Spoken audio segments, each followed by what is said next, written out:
We are at agentic speed, AI speed. 1 week is 1 month, 1 month is 1 year. I've been to talks with Anthropic. My agent is not a server. My agent is a colleague. So the bottleneck is not intelligent anymore. I think what is a worthy goal is to go through this new period of enlightenment. It's the 16th episode of Tomorrow's Medicine, and today I'm talking to the person who invented the term Agentic Genomics. It is Dr. Manuel Corpas. He is the founder of ClawBio and the person on the front line of agentic engineering in biotechnology and bioinformatics. I would not pause any further, and let's proceed to our conversation. Could you outline to us how you started and what were bioinformatics field like when you were in college? Oh my God. It makes me feel very old now. So it was 2000 when I started doing bioinformatics. So I finished my MSc, my undergrad in biology, and I really wanted to go into computer science. So I found at the time an MSc in Bioinformatics from the University of Manchester here in the UK that basically combined, it was perfect because, on the one hand, I would make use of my biology background, but then I would get into the more sort of computational side of things. So year 2000, it was right in the middle of the Human Genome Project. And there was a clear acceleration and a sort of revolutionizing of how biology was being carried out. It was the transition between the moment when it was mostly lab-based, where you would use, you perform your analysis in one gene, into then the more high throughput, where now you start talking about many genes, even the whole sort of genome. And so that was the time when really biology started to become a data-rich, data-intensive science.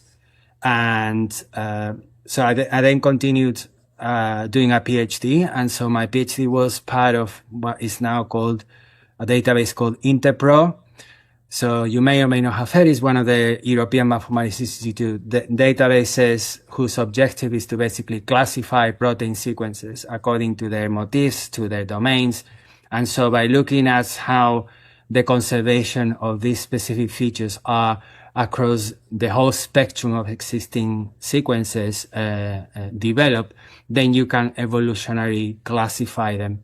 So at that point was already when I started getting into machine learning, artificial intelligence, support vector machines. So technologies which now have been superseded dramatically with the development of neural network neural networks were already developed then, but then when they really exploded was around 2009 when we started with the backpropagation algorithm and the deep networks, which allowed the abstraction of much more complex concepts into the mathematics of neural networks. So after my PhD, I was hired by the Wellcome Sanger Institute, which is the flagship genomics institute on this side of the Atlantic. And I was employed to develop a database called DECIPHER, whose objective was the analysis of patients with rare genomics diseases worldwide. So DECIPHER still exists. I think now might have like around, I don't know, last time I looked a year ago was like 60,000 patients with rare genomic disorders, wow, who have been consented for public research. And this infrastructure and this postdoc work sort of changed my focus from the protein sequences into genomics. So I've been doing genomics since 2008. And at that time, I was quite piqued about the fact that it was incredibly difficult, even for clinicians who have been worked at that time with this kind of data, to really help them understand all of the intricacies around the interpretation of data coming from their patient's genome. It was also the time when sequencing started to become accessible. And in fact, in 2010, I actually sequenced my whole exome. So I was one of the first people who sequenced their genome. And that led to the sequencing of the genomes of my family, which then we published online. Many people thought it was crazy, but we just decided to sort of put it outside in the public domain so that everyone who wanted to use those data for the development of tools, simply for research purposes. And I gave the condition that, anyone can use it, but if you want it, I'd be very happy if you found any kind of results about my family, which could help us inform the understanding and really push the boundaries in terms of how much your genome can tell about, future life decisions and life choices. And since that time, I've already been obsessed with that same question, which is understanding how the genome can help inform life decisions for a better quality of life. And I don't think really we have made a lot of progress. Technologically speaking, obviously we have more data, but this data, again, has always been not widely accessible because patient data is incredibly sensitive, is incredibly expensive. And so we haven't had the same sort of ChatGPT moment that, artificial intelligence has had because, you had Wikipedia, you had all of the internet. I think that's precisely one of the main bottlenecks in terms of medicine of the future. The fact that we don't have enough data or at the levels required to be able to sort of generate the sufficient training that would be required for sophisticated models to be able to really represent the richness of biological complexity. I'm hoping that this may change in the near future as more data and more biobanks are made accessible for research. But it's not, the fact that clinical data, medical data is so unique, so sensitive, is already a big barrier that is sort of, hampering the fast advance that we have seen in other fields such as, fintech or law or, even crypto. Everyone, I felt when I started getting into agentic genomics, which was, like last year, it was sort of colonized by crypto people. So anyway, I've been a senior lecturer in genomics for about 5 years now at the University of Westminster here in London. And that has really conditioned my exposure to being really, up to date in terms of the AI developments. I think London is really a thriving place for AI. There's always something happening. So I've had, and it also has a critical mass, with many universities, many research institutes, Google DeepMind is here, and many other startups. So that has really conditioned where I am today. And you was working on DECIPHER before this agentic boom in AI, and you are now the person on the frontier of agentic science. How do you think if these years ago you had the tools that you have now, would it speed up the process consistently?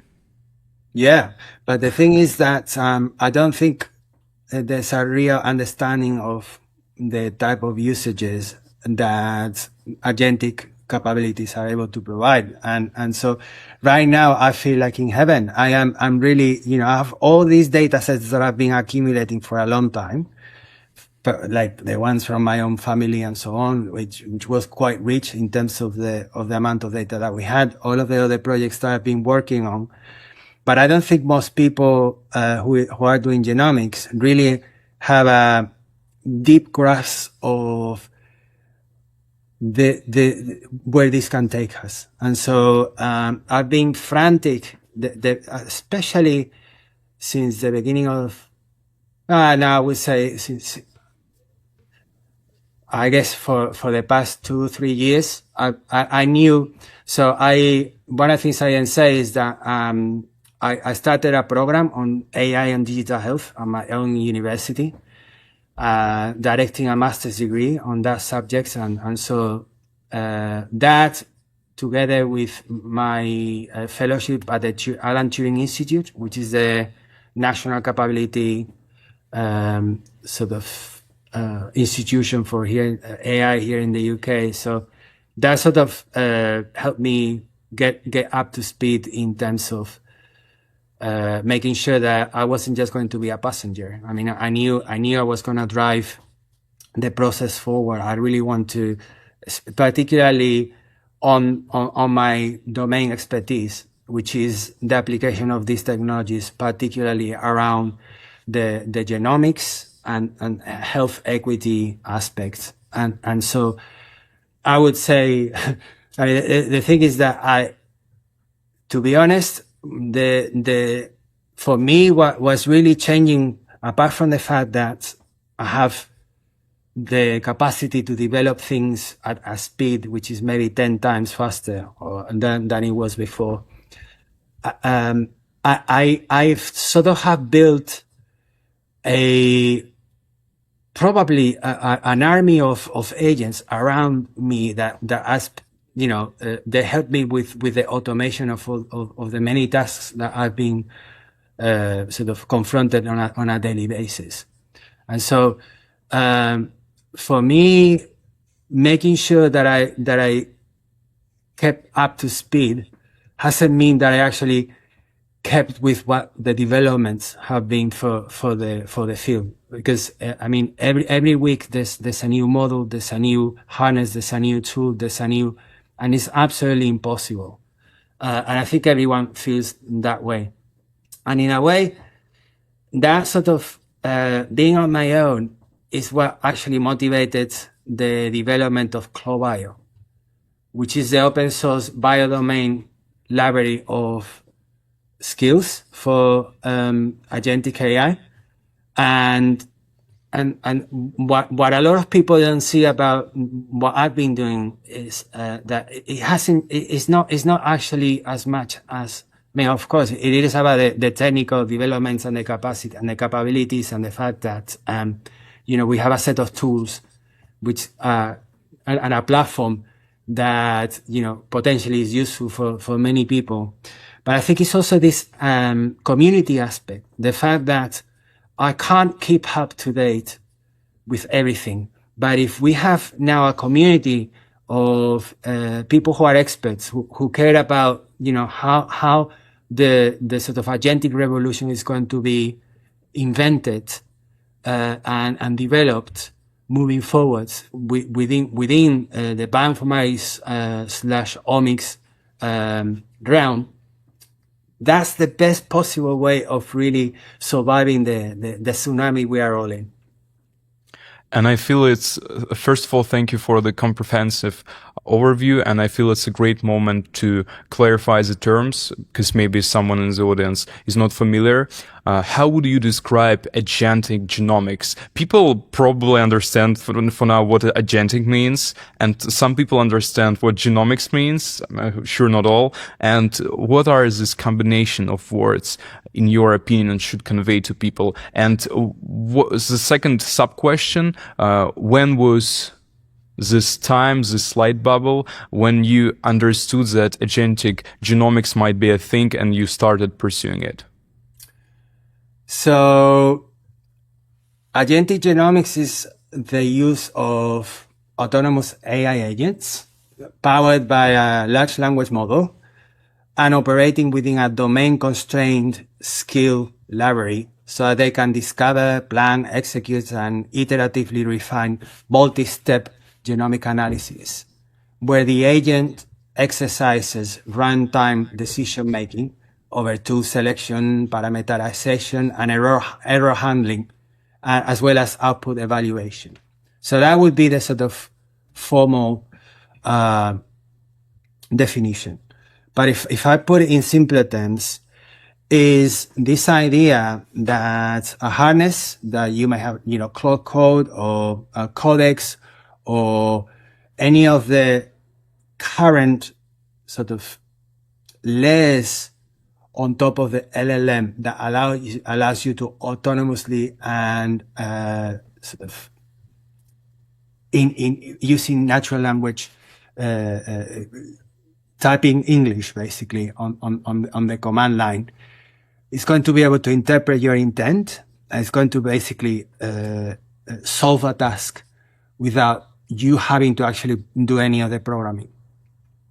That's really what this is. If I was to put it in a simpler term, even sometimes it's a little bit like Alexa or Siri, right? It's you tell something to the robot in English, and then it does something and comes back to you. Except that Alexa is kind of poor because it's only, it's just one back and forth, whereas the agent loops itself.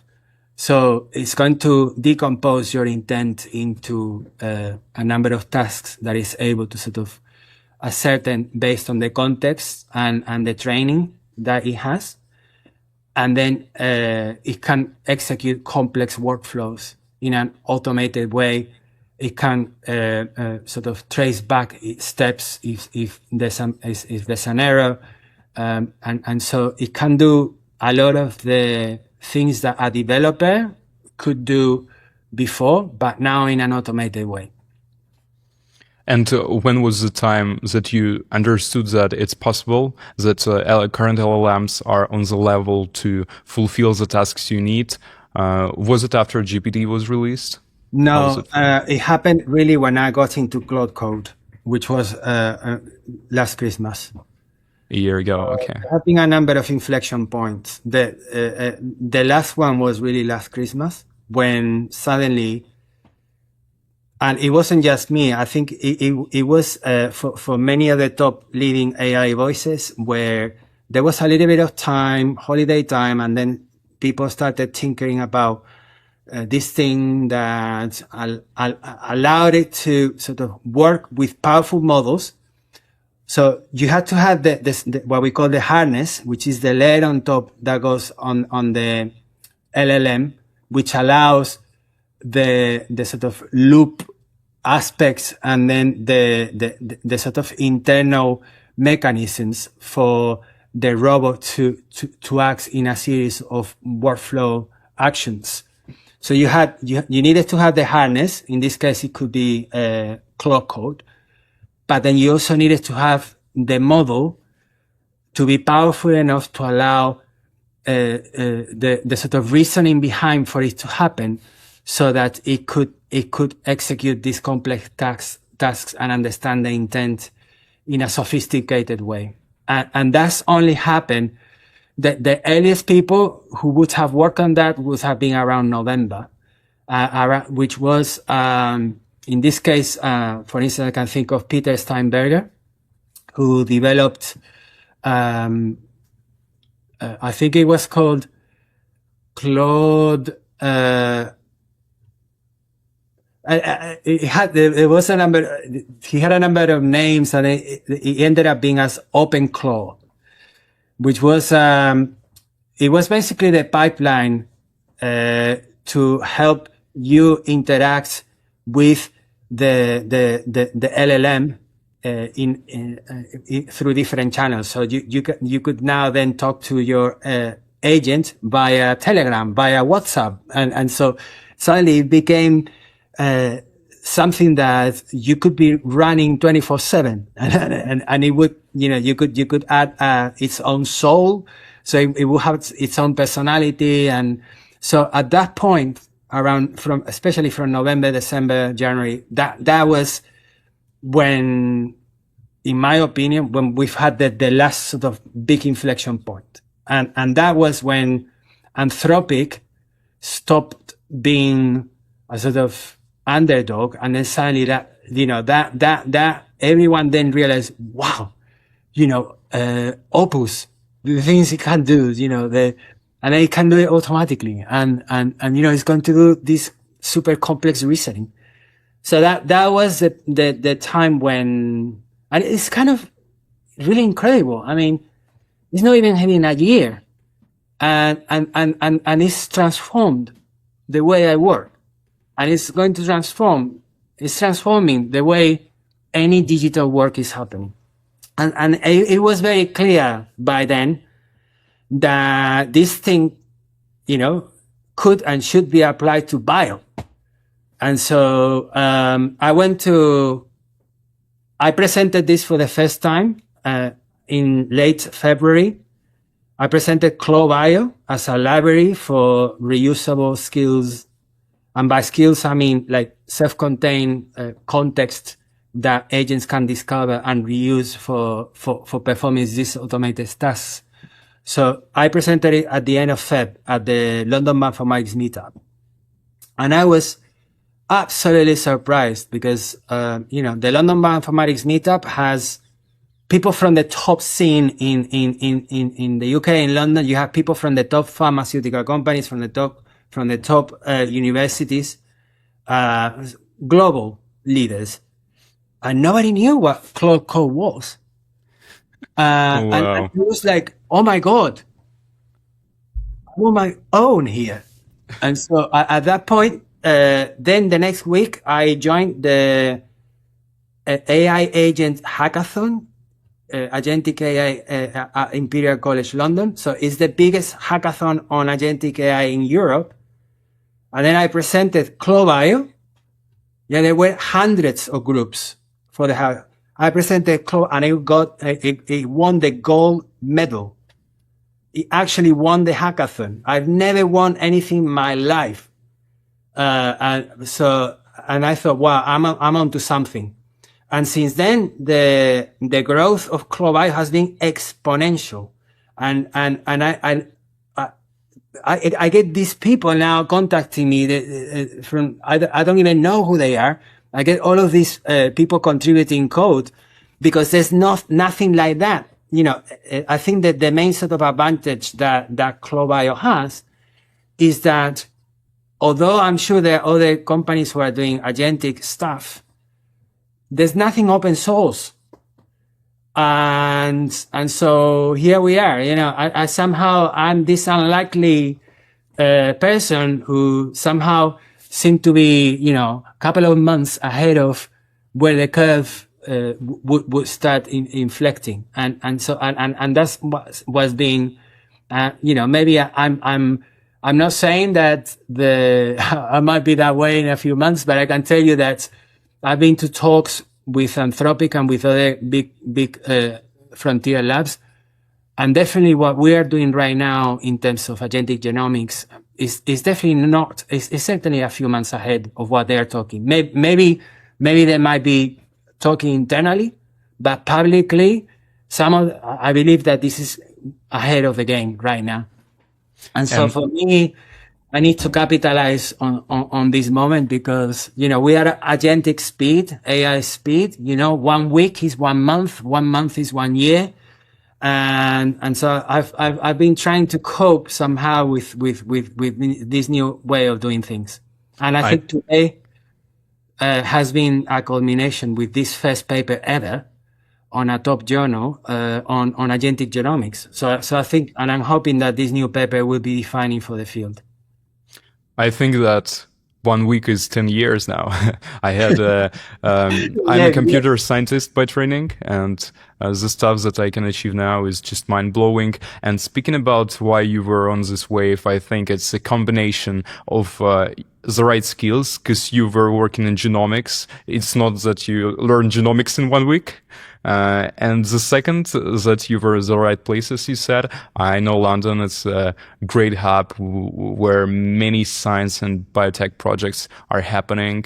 And I'm just grateful that agentic genomics is existent, because I know that many bioinformaticians were crazy about routine tasks that they should perform.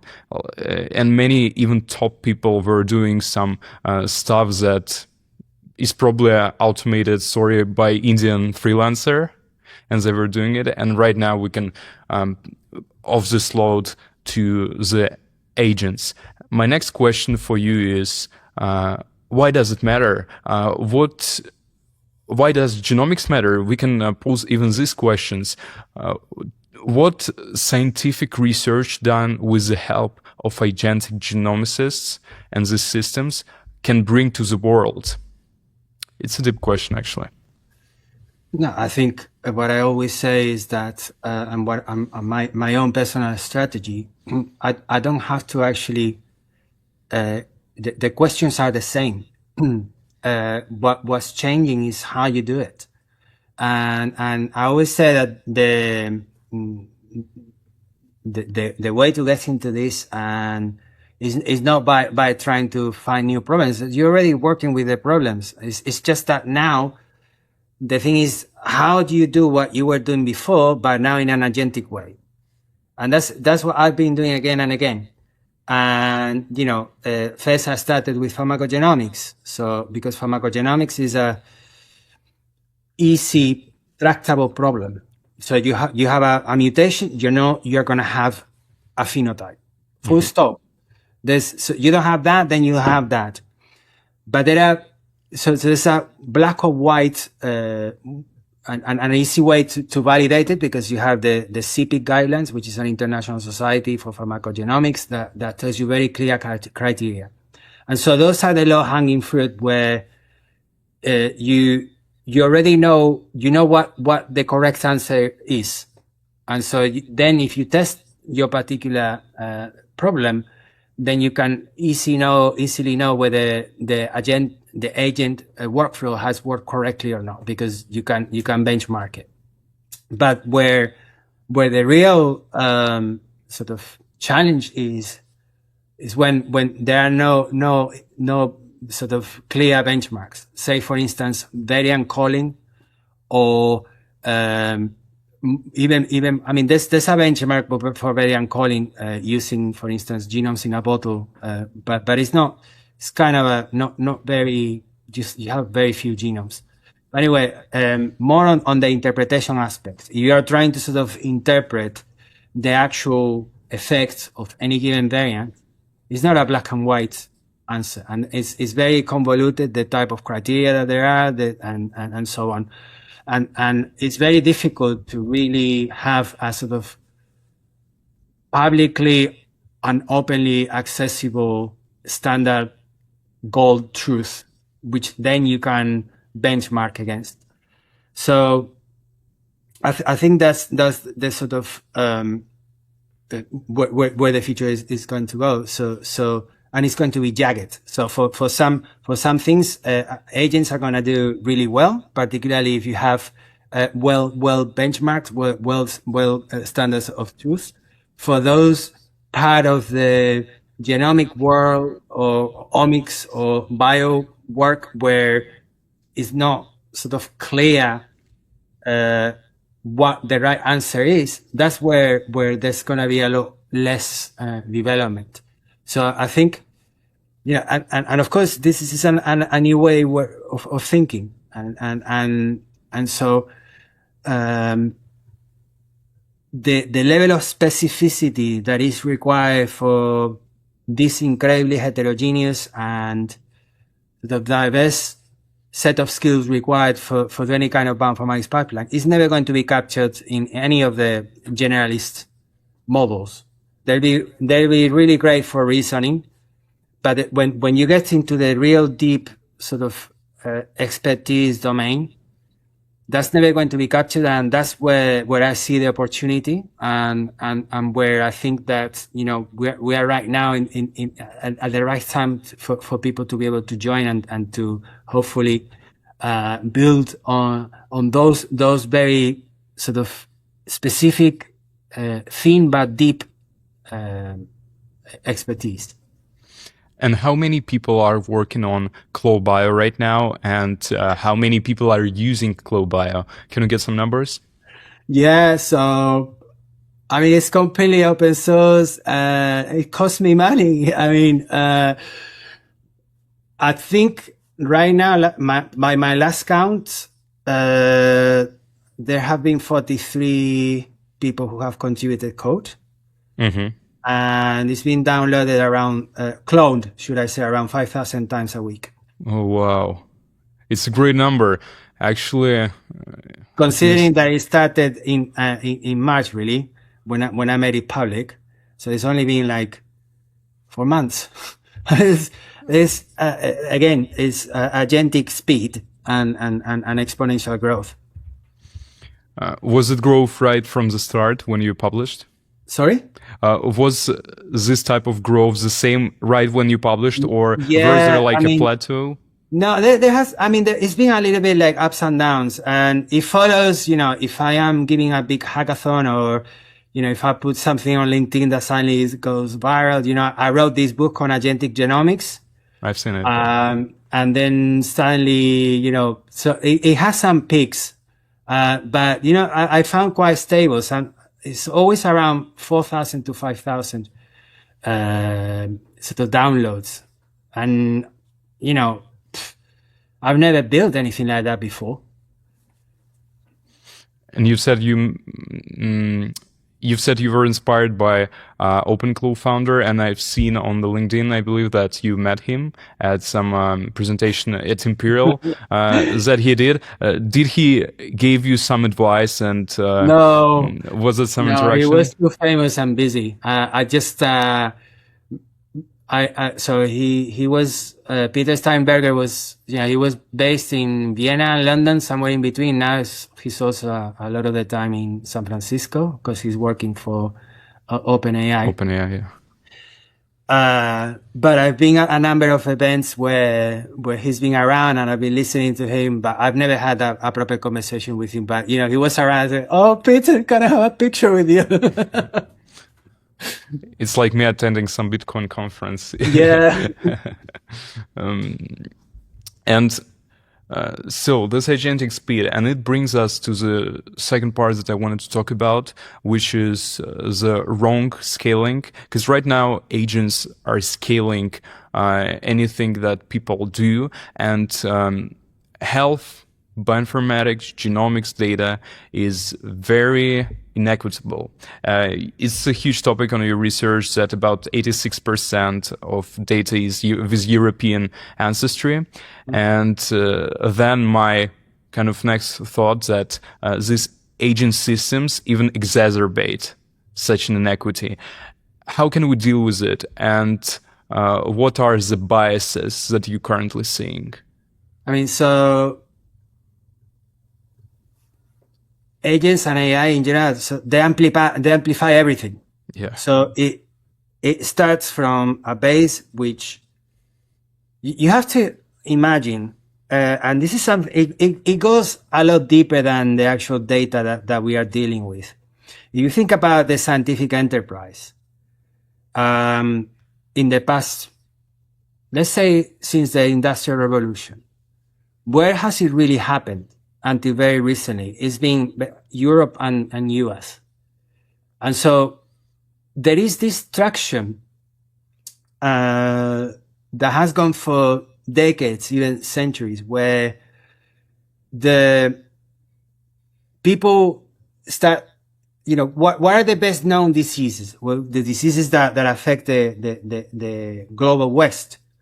What are the sort of best understanding of the biological mechanisms were around the things that have, where most of the funding, most of the energy, most of the companies, the industry have been developed. And so this is incredibly entrenched in all the biomedical enterprise. And this is something that I don't think it has been properly put across. I have a number of figures.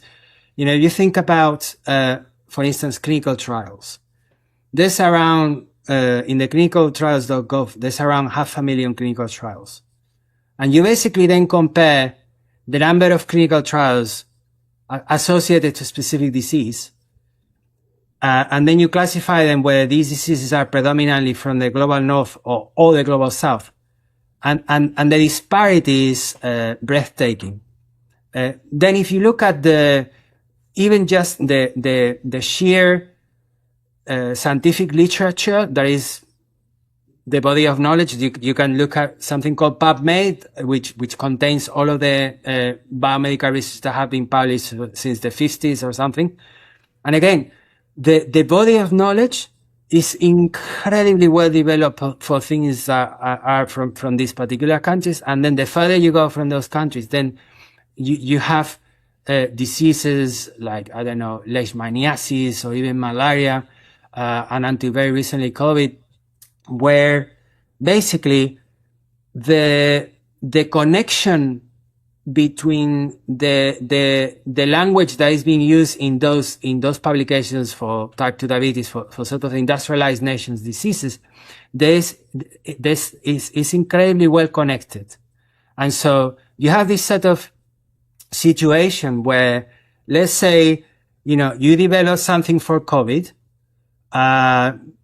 and then anything around topics that would be related to COVID, such as, for instance, immunology, or let's say DNA recombination, whatever, they get there's quite a lot of spread. The things that have been developed for type 2 diabetes or for heart disease, it can be easily spread to other diseases of the Western world. And then you analyze the language of diseases that are affecting the global South, such as, for instance, parasite diseases. And you find that the language is quite disconnected. There's not so much overlap. And so, these are part of my research where basically demonstrated that in semantic space, even the way knowledge is being produced, there are severe disconnections, whereas the diseases are already well known. They get most of the attention, most of the clinical trials, most of the publications, and they keep developing, and many of the diseases that affect 1.5 billion people, they're still the same sort of level as they were a couple of decades ago. So this level of granularity in which we are able to sort of identify how knowledge is being produced hasn't been properly analyzed. And that by definition, which is the sort of body of data from which AI is then built, then it's completely amplified, because that's what AI does. AI amplifies everything. And so the way to really fix that is that health equity has to be architected from the design itself. You cannot really expect that by doing more research on a particular sort of neglected disease, you're necessarily going to sort of have all of the impact that you could have. There's a lot more structural type of ways in which research is done, which is mostly driven by financial sort of needs. Of course, we live in a capitalist world, and you have to have return for investment. But what we are not aware is the sort of this cycle of negative reinforcement, where the actual neglect, sort of, you have a cascade of neglect that keeps sort of making those diseases that affect the poor global South still not advancing at the same level. And I have data where you can see if you have diseases that are well connected in the knowledge space, the degree of hallucination is a lot smaller than diseases that are not so well represented. And in fact, we show that we can predict we benchmark it with 10 models, 9 models, Gemini, Claude Opus, Claude Sonnet, GPT 5.4, and some others. And they all independently have a similar amount of hallucination that correlates inversely with the knowledge representation for those diseases, especially of the global South. So, and then what we also find is that you can encode a lot of those inequities in the skills, and if you're able to sort of architect and design, and know specifically that you encode these differences that are specific for those diseases by design in the skill that then agents are going to be exposed to, then you have a tremendous guardrail and we find that those differences that we find, especially in different populations, from Europeans into Africans or Asians, we see that those differences that you sometimes find due to the ancestral ethnic background, they disappear if you are able to encode them by design as part of the sort of skills and the design of the context that you give the agents. So I think there's room of hope. We have, on the one hand, better ways and better tools with which you can analyze and understand the structural inequities. And we can understand that from angles that were not possible before. But then at the same time, we know that if we are able to pick what those gaps are, there are ways in which you can use those sort of strengths that AI has for amplifying into then closing that gap. Do you think LLMs and these big AI companies would on itself be able to fix this health equity problem? For example, when training the models, we can use the same models to evaluate the strength of evidence and understand the statistical distributions and understand that probably information is misrepresented? Or would it be necessary for real people to take part in it? What's your sense on that? I think they're going to be in the same situation as we are. So unless you identified where the gaps are, we are completely blind. I think people should identify where the gaps are. Researchers. People like myself and Festival we have a set of tools now which give us an amount of capability that didn't exist before. And we can use those new capabilities specifically for the purpose of identifying health inequities. And this is what I've been doing now for, 5 years, 6 years. And it's incredible. You are able to find new sources of inequities that we were not even aware of before. And so then by identifying those gaps, then you can leverage the power of LLMs to hopefully engineer capabilities that will help us make those skills aware of those gaps and therefore at least close the gap. Now, you cannot expect that the companies are necessarily, the frontier labs are necessarily going to address this. I know that Anthropic just launched this sort of rare diseases challenge, but there are very specific use cases. And I think they're playing with the same data that is available to all. And so the thing is that if you have biased data, then you're going to have biased models. And so there's no way around it unless you have a very specific targeted way where you can really not just the models, but the way you apply those models, make them aware of the specific gaps and hopefully close the gap. Okay, and you have a ever-growing community for ClawBio. You see some ideas that people suggest. You have ideas on your own. What are 3 main threads that you see this product evolving, and what are you working on right now? I'm just going to give you just one. So I've said it already in some other conversations. Having skills and having a diversity of different sort of capabilities that could then be reusable by the community is great. But I think where the bottleneck is in having a set of robust skills that you can trust. So this sort of trustworthiness / validation aspects of, can you really use this?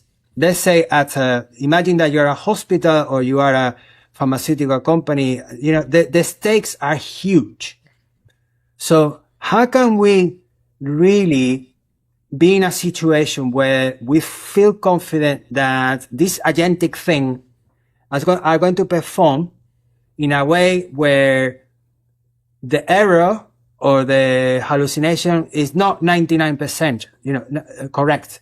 99% correct in the clinical aspect, in the clinical realm, is inadmissible. You cannot have that. You need to have a millionth of a percent error for it to be clinically applicable, and many orders of magnitude even than the current established standard. Because when you're introducing a new technology, you don't expect that technology to be as good as it was before. You expect it to have 3-4 orders of magnitude better accuracy. So understanding how we can trust those agentic enabled workflows, understanding not only whether they are accurate, but understanding the different breakdown checkpoints, because accuracy, you can have an accuracy, and that accuracy you've achieved through a number of routes. If I think, for instance, of genome interpretation, so you want to classify a particular genetic variant, whether it's pathogenic or not. So a benign variant, a variant that doesn't do anything, you can reach that route through many different paths. Or on a variant of uncertain significance, you don't know whether it's uncertain because you lack evidence, or because there's not enough ingredients for it to be clear, or maybe something failed.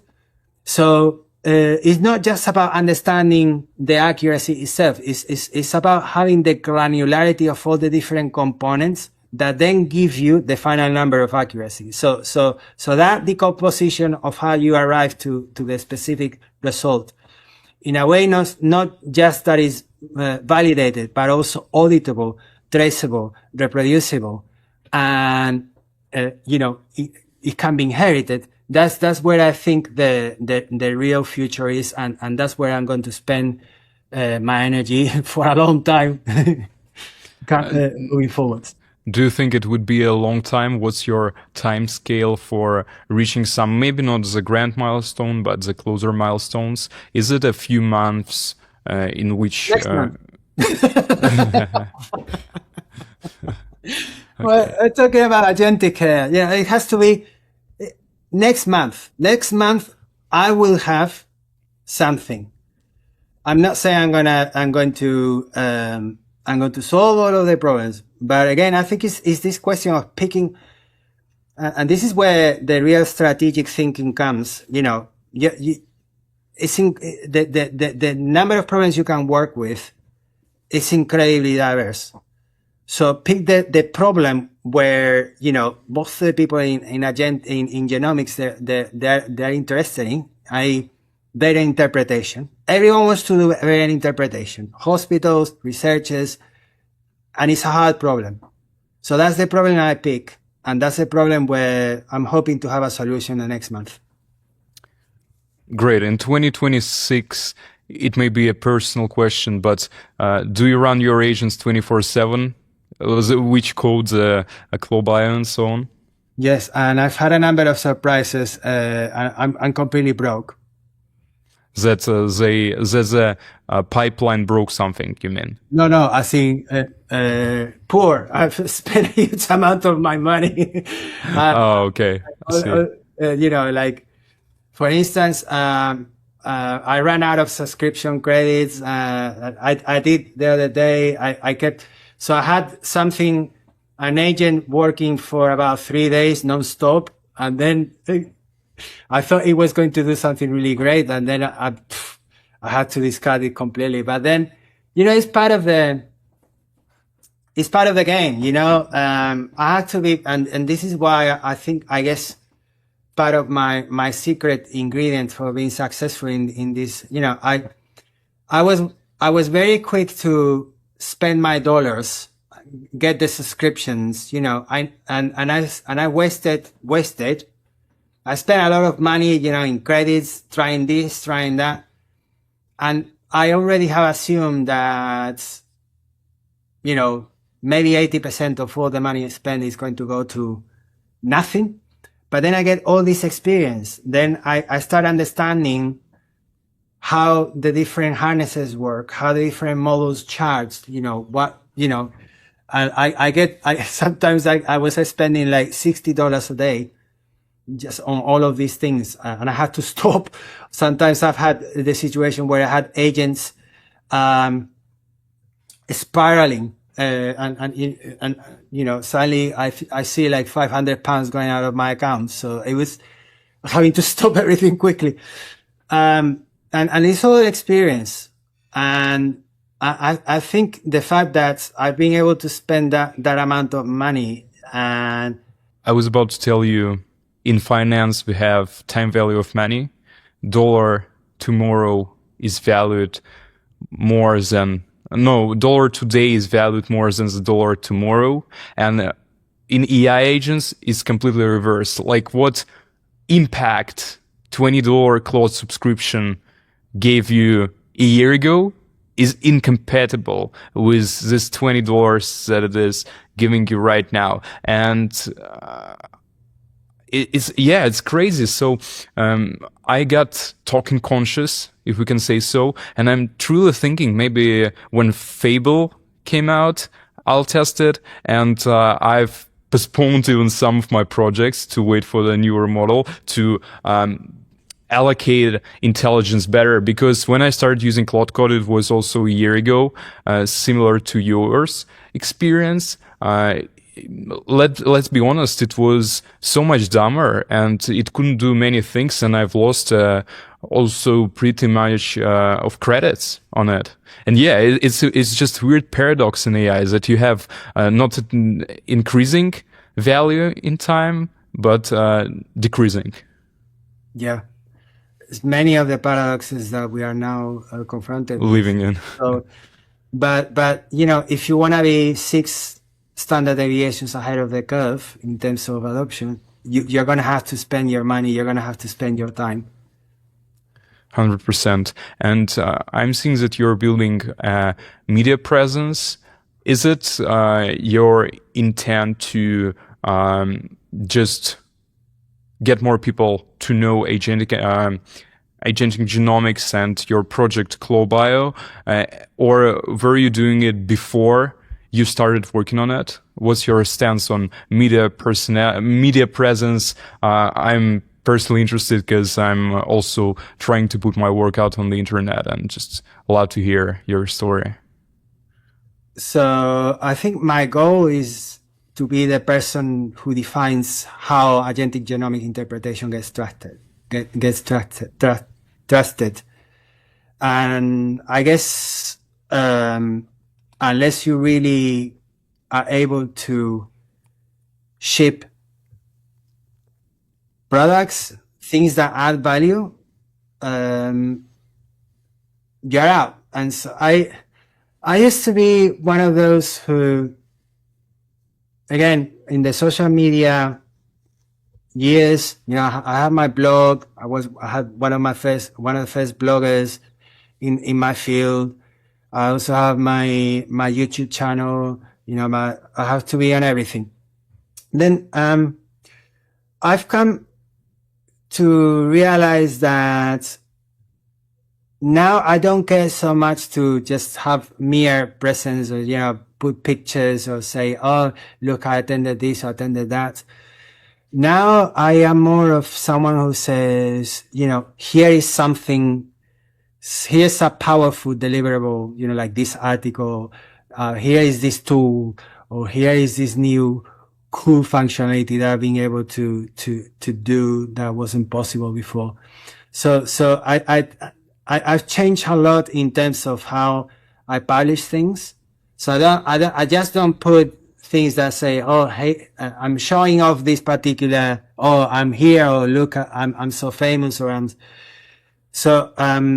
more of someone who pushes things when I have something important some learning or some value, contribution that I have to share the world. And because I'm completely agentified now, so every week I have something big to say. You know, I've published this book, or I've published this article, or I've published this, or I'm organizing this event, or so, and that somehow retrofit itself into a community where, you know, especially my LinkedIn account has been exploded since in the past few months, you know, you know, I get, I don't know how many new contacts every day, as followers. So that has happened, before. And so I guess it's like, it kind of fits itself. And then when you get your particular name, your particular brand, your particular niche, then people are really interested, especially if you're producing things that people perceive value. And now we're at the place when we can put all things together. Bioinformatics went from this wet lab science and basic computer programming to big data, to this boom of databases, huge data sets, huge computation, into now self-sufficient, maybe in the future fully agentic system.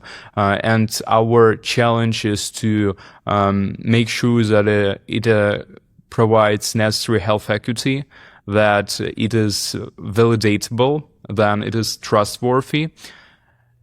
And we're about to speak on the topic of my show, which is Tomorrow's Medicine, and bringing this all together, bringing your work on agentic genomics. What do you think will happen in a decade, in 10 years? And what do you want to happen to our medical and health system? How do you think this would practically change, not only scientifically, but practically change how medicine practitioners, providers, clients, patients interact, and do you see a bright future or a great one for our healthcare system? I see a great future as long as there are some of us who fight for the truth. And I see a future where capability and knowledge is democratized. So the bottleneck is not intelligence anymore, is your ability to ask questions. I see a future where you do your research in conjunction with the AI agent as a partner, or, you know, which I'm already doing that anyways. So it's not, my agent is not a servant. My agent is a colleague. I keep asking things.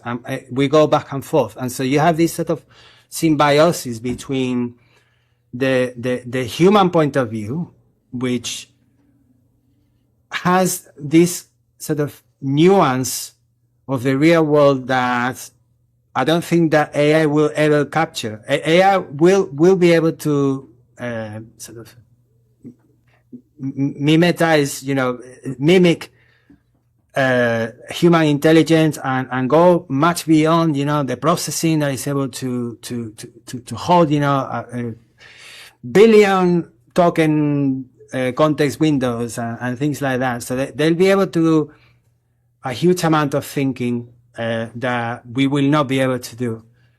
But how we apply that to the human reality, to the things that humans really care, as a way to sort of develop us, not as servants, but as sort of enhanced, enlightened beings. That's where I want it to go, and I want it to be something which is not used as a weapon by institutions, by governments, something that is able to reduce the barriers and allow us to do things that were unthinkable before. And I'm already doing things that were unthinkable before. in terms of my outputs, in terms of the kind of thinking that I can do. I don't have to worry about the math so much, about what algorithm to pick or choose. I know that AI is going to help me choose the best optimal algorithm for this particular task. But what it doesn't know is, what I really care about. So they'll be able to be very empathetic, but I still think that the sort of human relationship aspects and the sort of physicality that we are able to have, the experience, the organic side of things, they will never be able to sort of reproduce. And so I'm not interested in superintelligence. I think that's it excludes.